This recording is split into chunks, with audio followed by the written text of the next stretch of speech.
వెళ్ళండి. Search in side. Fast.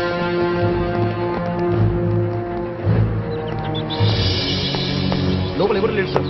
బయట మొత్తం వెతకండి. So go go go on the number fast. ఆ సైడ్ కూడా వెతుకో. రవి అన్ని చోట్ల వెతకండి. శివ నీ కొడుకేగా? నిన్నే అడిగేది. మాట్లాడవే. శివ నీ కొడుకేగా? మీరేం మాట్లాడినా మా అమ్మకు అర్థం కాదు. నాన్న పోయిన దగ్గర నుంచి అమ్మ పిచ్చిదానిలో అయిపోయింది. ఏం జరిగిందయ్యా? మా అన్నయ్యకి ఏమైంది?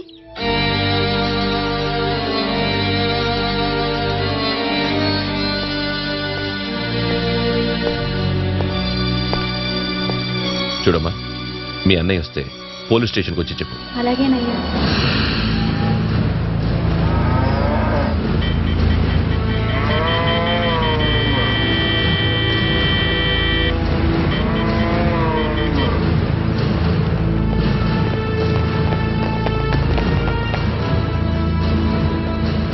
Come on, search.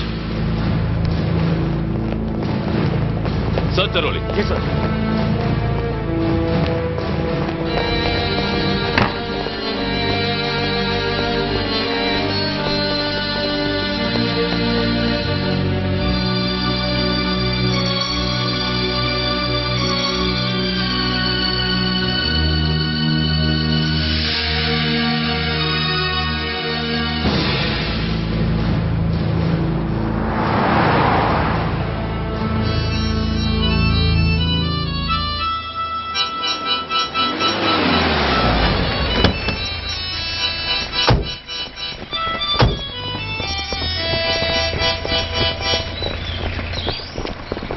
వివేక్ ఎక్కడ?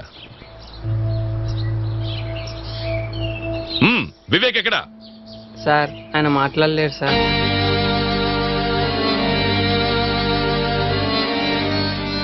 ఎనిమిది సంవత్సరాల క్రితమే ఆయన మాట పోయిందండి. చూడండి, ఓ కేసు విషయంలో వివేక్ని అరెస్ట్ చేయాలని వచ్చాం. మీ ఇల్లు సర్చ్ చేయాలి.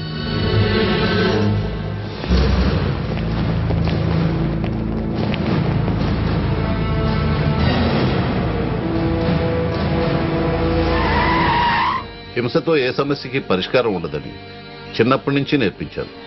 కానీ నేను చెప్పినంతా వృధా అయింది. చట్టపరంగా నేరస్తుడైన అతన్ని అరెస్ట్ చేయక తప్పదు. దానికి మీ సహాయం కావాలి. తప్పకుండా. వాడు చాలా తెలివైన వాడు. ఎప్పుడూ ఏదో ఒకటి చదువుతూనే ఉంటాడు. ఒక్కోసారి వాడు వేసే ప్రశ్నలకి సమాధానాలే ఉండవు.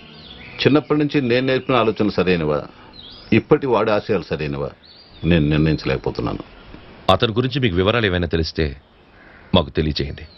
వాడికి నా ముందుకు రాలేడు. వీళ్ళ వెనక ఏదో టెర్రరిస్టుల హస్తం ఉన్నట్టు నాకు అనిపించడం లేదు. ఎందుకంటే ఒక్కో కుటుంబం వెనక ఒక్కో ప్రత్యేకమైన చరిత్ర ఉంది.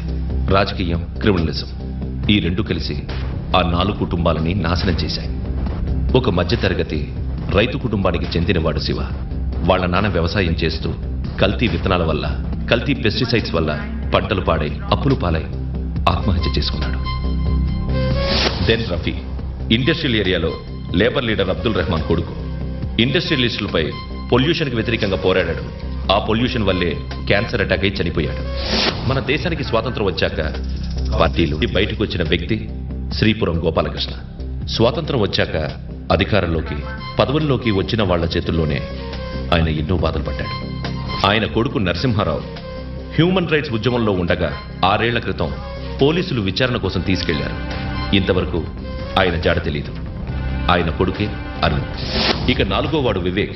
కార్మికుల్లో, రైతుల్లో చైతన్యం తీసుకురావడానికి ఎన్నో చైతన్య గీతాలు రాసేవాడు, పాడేవాడు. వివేక్ వాళ్ళ ఫాదర్. చైతన్య గీతాలు పాడిన ఆయన గొంతు చలనం లేకుండా మూగదైపోయింది. అప్పటిదాకా ఆయన్ని వాడుకున్న విప్లవ పార్టీలు, వాటి నాయకులు ఆయన స్టేజికి పనికిరాడని దూరంగా నెట్టేశారు. పెద్ద పెద్ద పొజిషన్లోకి వచ్చిన నాయకులు ఆస్తులు, అంతస్తులు పెంచుకుంటూ పోతే ఆయన మాత్రం తినడానికి తిండి లేక, ఆత్మహత్య చేసుకోవడానికి ధైర్యం చాలక ఇంట్లోనే పడున్నాడు. ఇలా ఈ సొసైటీ క్రూయాలిటీకి బలైపోయిన వారే ఈ 4. ఆ ఆవేశంలోనే ఇలాంటి ఉద్యమం మొదలుపెట్టడం quite natural. And one more thing sir, ఈ ఎమోషన్ వైరస్లా వ్యాపించే అవకాశం ఉంది. ఈరోజు ఎంక్వైరీకి నేను కాలేజ్కి వెళ్ళినప్పుడు అక్కడ స్టూడెంట్స్ రియాక్షన్ ఏంటో నా కళ్ళారా చూశాను సార్. నిజమే, అసలే ఉడుకు రక్తం. విప్లవాలు ఆశయాలు ఆ రక్తంలో చేరితే అది లావాలా మండుతుంది, అగ్నిలా రగులుతుంది.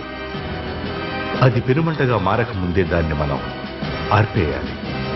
మ్మ్.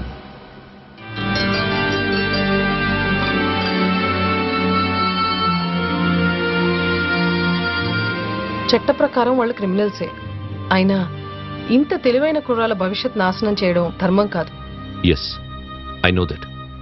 ఈ యూనిఫామ్ వేసుకున్నాక అలాంటి ఫీలింగ్స్ ఉండకూడదు. ఆ నలుగురిని పట్టుకొని న్యాయస్థానంలో నిలబెట్టడమే నా కర్తవ్యం.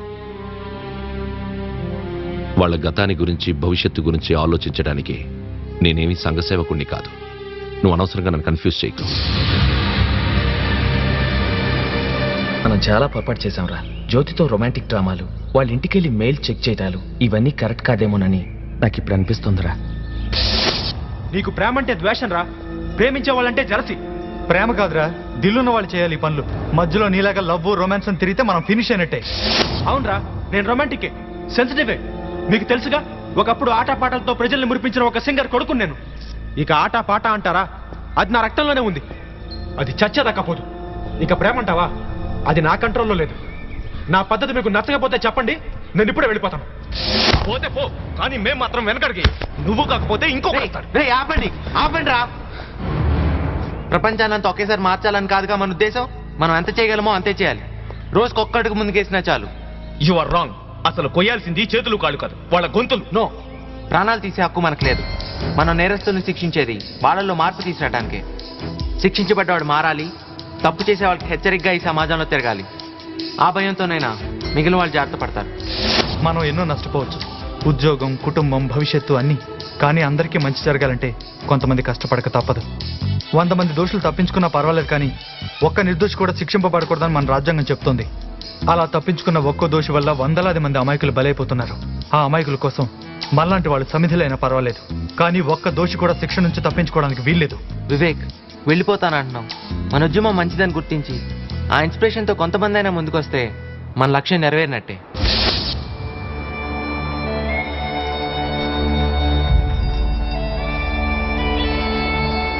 కొంచెం ఆలస్యమైంది. ఆకలిస్తుంది కదా. మా కోసం మీరు చాలా రిస్క్ తీసుకుంటున్నారు. ఇది రిస్క్ కాదు, నాకు చాలా ఇష్టమైన పనే నేను చేస్తున్నాను. మీ వల్ల సమాజానికి ఎంతో మేలు జరుగుతోంది. మీ ఉద్యమానికి పుట్టుకే కానీ చావు ఉండకూడదు. ఎల్లమ్మ జాతరలో ఘోరం, కల్తీ సారా తాగి వందలాది మంది మరణం. తాజా వార్త, తాజా వార్త. కల్తీ సారా తాగి వందలాది మంది మరణం. తాజా వార్త, తాజా వార్త. తాజా వార్త, తాజా వార్త. కల్తీ సారా తాగి వందలాది మంది మరణం. आज आंध्र प्रदेश के नलगोंडा जिले में शराब की दुर्घटना में 100 से ज्यादा लोगों की मृत्यु हुई और कई अन्य लोगों ने अपनी आंखों की दृष्टि खो दी। ये दुर्घटना देवी यल्लम्मा की पूजा में मनाया गया त्योहार में నల్గొండ జిల్లా సమీపంలో జరుగుతున్న ఎల్లమ్మ జాతరకు వచ్చిన భక్తులు కల్తీ సారా సేవించిన దుర్ఘటనలో 160 మంది మృతి చెందగా చాలా మంది దృష్టిని కోల్పోయారు. అరుణ్ కుమార్ మాటివి.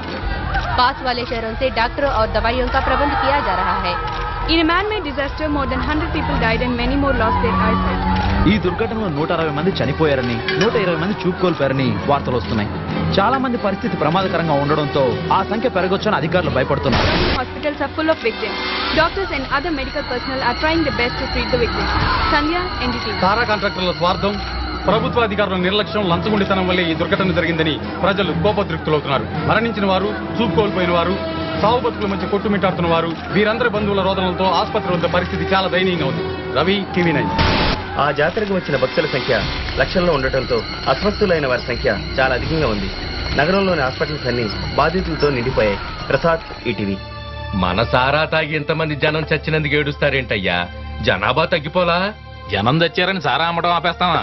అది సరే గాని మీరందరూ ఇక్కడ ఉండటం వల్ల చాలా సమస్యలు వచ్చేటట్టున్నాయి. నా పేరు బయటపడే ప్రమాదం కూడా ఉంది. కొన్నాళ్ళు మీరందరూ అండర్ గ్రౌండ్కి వెళ్ళిపోవటం మంచిది. అందుకే సింగపూర్ వెళ్ళటానికి ఏర్పాట్లు చేస్తున్నాను. హలో, అదే కన్ఫర్మ్ చేయండి. సింగపూర్ వెళ్ళటానికి వీసా ఆలస్యం అయ్యేటట్టుంది. మీరందరూ ఒరిస్సా వెళ్ళడానికి ఏర్పాట్లు చేశాను. కానివ్వండి, మన సరుకు కాదులే. ఈ ఒరిస్సా వెళ్లే బదులు ఏ కాశీకో వెళ్లి గంగలో మునిగితే పాపాలన్నా పోయావు కదా. ఎందుకు? మొన్న పుష్కరాలకి కృష్ణలో మునిగినప్పుడు వచ్చిన దురదలే ఇంకా పోలే. ఆ పాపాల వల్లే దురదలు, రోగాలు. కృష్ణానదే ఉంది పాపం.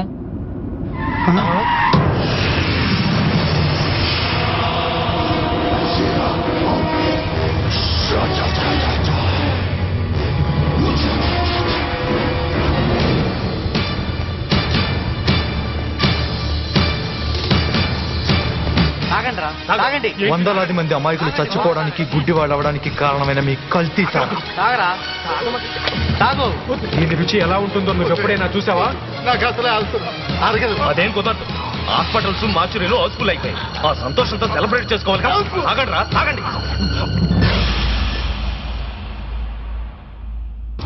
అసలు ఏం జరిగింది? మేము ఒరిస్సా పెడదామని కారులో బయలుదేరాం. వాళ్ళు ఎంతమంది వచ్చారు? మిమ్మల్ని ఎక్కడికి తీసుకెళ్లారు? ఐడియా లేదు సార్. అసలు ఈ రాష్ట్రంలో చట్టం అనేది ఉందా, న్యాయం అనేది ఉందా, ప్రభుత్వం అనేది ఉందా అని నేను ప్రశ్నిస్తున్నాను. ముఖ్యమంత్రి గారికి తీరిగేది ఎప్పుడు చూసినా పార్టీలో గొడవలు సత్తడానికి, తన సీట్లోకి ఎవరూ రాకుండా చూసుకోవడానికి, ఖజానా నింపుకోవడానికే టైం సరిపోవడంలా ఈ అవినీతిని భరించలేక జనం చట్టాన్ని చేతిలోకి తీసుకుంటున్నారు. ఈ సమస్య నుంచి పబ్లిక్ ను దారి మళ్లించడం కోసం ముఖ్యమంత్రి గారు స్టార్ట్ చేసింది ఈ తీవ్రవాదం అని నేను మీ అందరికీ ఒక్కడి నుంచి చెప్తున్నాను. ఇదంతా ముఖ్యమంత్రి గారి పనే, ముఖ్యమంత్రి గారి పనే అని నేను మనవి చేస్తున్నాను. ఈ తీవ్రవాదానికి నిరసనగా ఈ నెల 25వ తేదీన ప్రభుత్వ వ్యతిరేక తెలంగాణ పాటిస్తున్నాం. బంధులు హర్తాళ్లు చట్టవిరుద్ధం అని సుప్రీంకోర్టు తీర్పు ఉంది కదా సార్. అందుకే కదా మా పేరు మార్చాం. వ్యతిరేక దినం. బంధు బందే, పేరే మార్పు. పాల సప్లై, హెల్త్ సర్వీసులు ప్రజల కోసం అన్ని ఫ్రీగా వదిలేస్తున్నాం. మిస్టర్ ఏసీపీ, అపోజిషన్ లీడర్స్ ఎంత అల్లరి చేస్తున్నారో మీరు చూశారుగా. అయినా ఏమిటి అరాచకం? ప్రజాస్వామ్యబద్ధంగా నడుస్తున్న మా ప్రభుత్వానికి వ్యతిరేకంగా పనిచేసే నలుగురు తీవ్రవాదులకి పబ్లిక్ సపోర్ట్ చేస్తుందా? అదే ఆశ్చర్యంగా ఉంది సార్. కంప్యూటర్లు ఎన్ని పెరిగిపోయాయో కంప్లైంట్స్ కూడా అన్నీ పెరిగిపోయాయి. రోజు రోజుకి ఈమెయిల్ ద్వారా వేల కొద్దీ కంప్లైంట్స్ వస్తున్నాయి. నో, ఒక రాష్ట్రంలో 2 ప్రభుత్వాలు ఉండకూడదు. సమాంతర ప్రభుత్వాన్ని నడపడానికి వాళ్ళెవరు, ఏం చేస్తారో ఎలా చేస్తారో నాకు అనవసరం. I want a solution immediately. Yes sir. Hello, 25వ తారీఖు ఇంట్లో ఫంక్షన్ ఉందయ్యా. ఏంటయ్యా పనులు? ఆ రోజు బంధు వచ్చాయి. బంద్ 24 అనుకున్నాం కదా సార్. ముందు అలాగే అనుకున్నాను లేవయ్యా. ఆ తర్వాత డేట్ మార్చా. ఆ రోజు మా మనవరాలు పుట్టినరోజు. హాయిగా ఇంట్లో ఉంటాను. ఇంకో విషయం, రోడ్డు మీద అంబులెన్సులు, పాల వ్యాన్లు తిరగొచ్చని పత్రికల వాళ్ళందరికీ చెప్పాను. కానీ రోడ్డు మీద ఏ బండి కనపడినా కాల్ చేయమని మన వాళ్ళందరికీ చెప్పు. నా పవర్ ఏంటో సీఎంకి తెలియాలి.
మీరందరూ కలిసి భోజనాలు చేసి వెళ్ళండి. ఎవ్వరూ మిస్ కావద్దు. Okay sir. నాకు అర్జెంట్ ఫోన్ కాల్స్ ఉన్నాయి. చేసి వచ్చి మీతో జాయిన్ అవుతాను. Okay okay sir. మొత్తానికి బంధు పేరుతో సీఎం కి దడ పుట్టించారు కదండి. రాజకీయం అంటే అదేనయ్యా. మరి బంధు పేరిట ఈ దెబ్బతో సీఎం రాజీనామా అన్నా చెయ్యాలి, లేదా ఫోర్ ద పీపుల్ మీద యాక్షన్ అయినా తీసుకోవాలి. ఏదైనా మన మంచిగానయ్యా.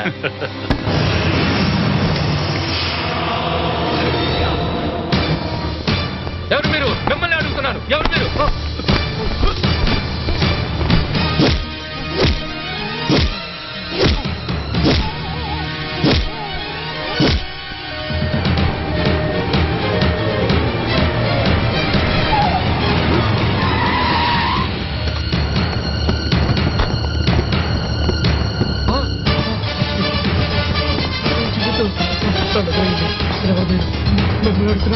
ఎవరు మీరు?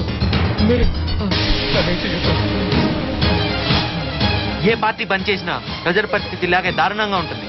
మీకు ఓ శాంపుల్ చూపించాలనే ఇలా రోడ్డు మీదకి ఇచ్చాం. ఇలాంటి ఎక్స్పీరియన్స్ మీలాంటి నాయకులకి చాలా అవసరం.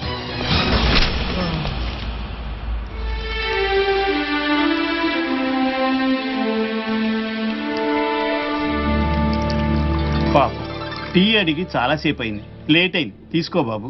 పర్లేదులే తాత. ఇదిగో అయ్యా. ఆ పెద్దాయనకి మన మీద ఏమైనా అనుమానం వచ్చిందంటావా? నో ఆయన భాస్కర్ గారు ఏర్పాటు చేసిన మనిషి కదా, ఏం భయం లేదులే. ఆ ఏసీపీ ఎక్కడున్నా మనల్ని వదిలిపెట్టడు. మనమంతా ఇక్కడున్నామని ఏమాత్రం ఇన్ఫర్మేషన్ దొరకదంటావా? ఒకప్పుడు ఈ ఫ్యాక్టరీ ఎంతో మంది కార్మికుల కడుపులు నింపుతూ కళకళలాడుతుండేది. రాజకీయ నాయకుల స్వార్థంతో, ప్రజా వ్యతిరేక విధానాలతో ఇప్పుడు ఈ స్థితికి వచ్చింది. ఎందుకు పనికిరాని ఈ ఫ్యాక్టరీకి వాచ్మెన్గా రక్షణ ఇస్తున్న నేను నలుగురికి మంచి చేయాలని పోరాటం చేసే మీకు రక్షణ ఇవ్వలేనా?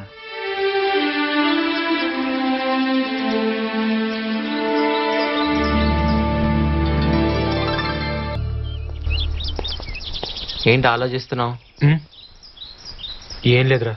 ఏం లేదంటాంలోనే ఏదో ఉందని తెలుస్తుంది. గోపి గురించేగా. రే, ఒకసారి జ్యోతిని కలుసుకుని సారీ చెప్పాలని నాకే అనిపిస్తుంది. అలాంటిది నువ్వు ఎంత బాధపడుతున్నావు నేను అర్థం చేసుకోలేనురా. నన్ను మర్చిపోని చెప్పడం కోసమా ఇంత శ్రమపడి దొంగతనంగా వచ్చి కలిసావు? చివరిసారిగా నిన్ను చూడాలనిపించింది. నాకు అనిపించడం లేదు. అనుకుంటే కలుసుకోవడం, వద్దంటే విడిపోవడం ఏంటిది? ఇది నీ నిర్ణయం కాదని నాకు తెలుసు. వివేక్, నువ్వు అనుకునే ఆదర్శాలు, ఆశయాలు శుద్ధ వేస్ట్. మీ భవిష్యత్తు నాశనం కావడం తప్ప ఈ సమాజాన్ని మీరు మార్చలేరు. అయినా తెలివైన వాళ్ళకే ఇలాంటి పిచ్చి పిచ్చి ఆలోచనలు ఎందుకు వస్తాయో? ఇది పిచ్చి కాదు, నమ్మకం. సమాజంలో మంచి మార్పు కోసం మనం కష్టపడి తీరాలి. మనమా? నాకన్నా ఆశయాలు లేవు. కావాలని కష్టాలు కొని తెచ్చుకోవడానికి నేనేం పిచ్చిదాన్ని కాదు. ఉన్నది ఒక్కటే జీవితం, దాన్ని చెడగొట్టుకోవడం నాకిష్టం లేదు. నా జీవితంలో నుండి నువ్వు వెళ్ళిపోతే అప్పుడప్పుడు గుర్తొస్తావు, తర్వాత నెమ్మదిగా మర్చిపోతాను. చివరికి నష్టపోయేది నువ్వే. నీకన్నా పెద్ద పెద్ద విప్లవకారులే ఎన్నో ప్రయత్నాలు చేసి ఏం చేయలేక అడ్రస్ లేకుండా పోయారు. అదే నీకు జరిగి ఏదో ఒక రోజు బాధపడతావు. వస్తా. ఇంకెప్పుడు నా కంటికి కనిపించుకో. కనిపించి బాధ పెట్టుకో.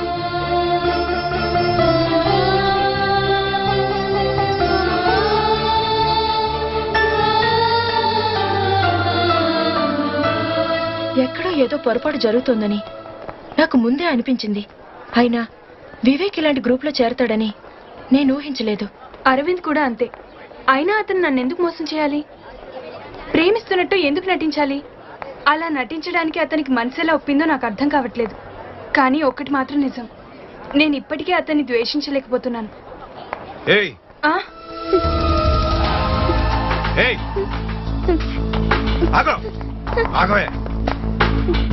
నీకు మంత్ ఎండింగ్ వరకే టైం ఇచ్చా. ఇంకో వారం రోజులే మిగులుంది. ఈ రేపులు కిడ్నాపులు అంటే నాకు పడవు. నువ్వే కోఆపరేట్ చేయాలి. అర్థమైందా? అర్థమైందా?